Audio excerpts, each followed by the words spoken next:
Apa hukumnya mencium istri sedang berpuasa? Istri siapa?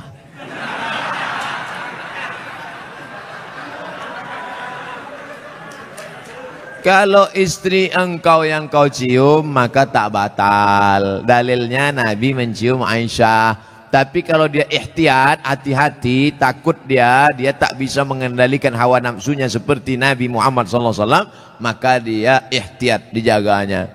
Tapi hukum aslinya tak batal. Tapi kalau sampai memperturutkan hawa nafsu, maka jatuh dalam batal, rusak puasanya.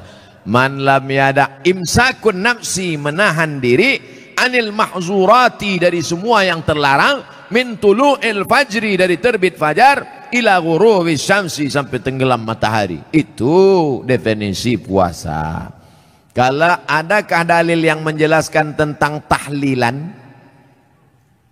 La ilaha illallah, la ilaha illallah, la ilaha illallah. Itu artinya tahlil. Tasbih, subhanallah. Tahmid, alhamdulillah. Takbir, Allahu akbar. Tahlil, la ilaha illallah.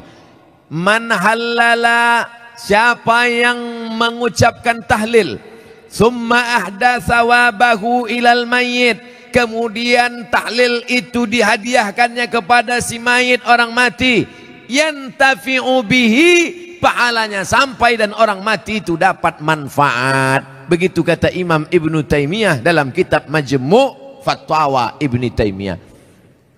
Kenapa Ustaz pilih pendapat Ibnu Taimiyah? Karena yang banyak melarang-melarang nih sekarang anak-anak buahnya Ibnu Taimiyah.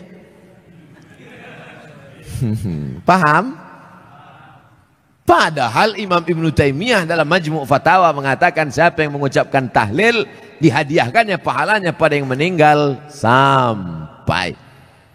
Kalau dimasakkannya bubur kacang hijau, kenapa Ustaz tiba-tiba ingat bubur kacang hijau? Oke, bubur jagung kalau gitu.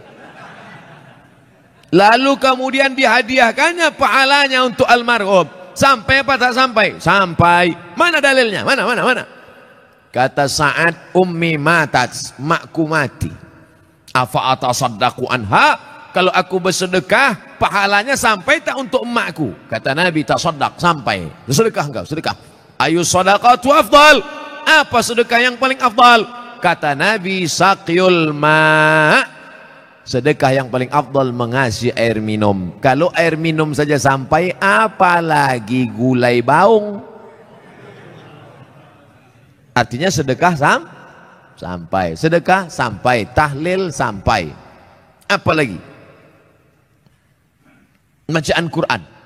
Yasin wal Qur'anil Hakim, innaka laminal mursalin. Sampai apa tak sampai bacaan Quran pada orang meninggal dunia? Sampai. Bacaan Quran untuk orang meninggal dunia sampai. Mana dalilnya? Ketika Nabi SAW melewati suatu makam, diambilnya pelepah korma, ditusukkannya ke makam itu. La'allallaha an yukhaffifa adzabahuma ma lam yaybasa. Tasbih pelepah korma sampai pada orang yang meninggal. Apa komentar Imam Nawawi dalam kitab Majmu', dalam kitab Al-Minhaj Syarah Sahih Muslim Ibn Al-Ajjaj? Kalau tasbih pelepah korma saja sampai, apalagi bacaan Quran orang yang beriman. Buka kitab Ar-Ruh, punya Imam Ibnu Qayyim Al-Jauziyah, murid Imam Ibnu Taimiyah, punya murid namanya Ibnu Qayyim Al-Jauziyah, punya kitab namanya Ar-Ruh, diriwayatkan sampai kepada Imam Ahmad bin Ambal lewat di suatu makam, ada orang membaca Al-Quran, Imam Ahmad bin Ambal melarang, tapi orang itu menyebutkan riwayat hadis, ternyata perawinya thiqah, bahwa Nabi punya sahabat namanya Abdullah bin Umar, anak Umar bin Khattab, berpesan, kalau aku mati nanti, bacakan di atas kuburku, pada bagian kepalaku pangkal Al-Baqarah, pada bagian kakiku ujung Al-Baqarah. Itulah dalil bacaan Quran sampai untuk orang yang sedekah sampai, tahlil sampai, baca Quran sampai. Sudah saya sebutkan dalil-dalilnya. Tak juga percaya, saya tak bisa menjawab. Habislah. Saya cuma bisa minta nama lengkap supaya nanti kalau mati saya kirim. Kalau tak sampai, cepat-cepat kasih kabar.